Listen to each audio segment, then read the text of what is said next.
maging masaya lang palagi.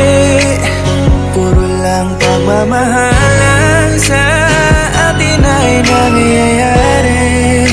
Subalit ang lahat na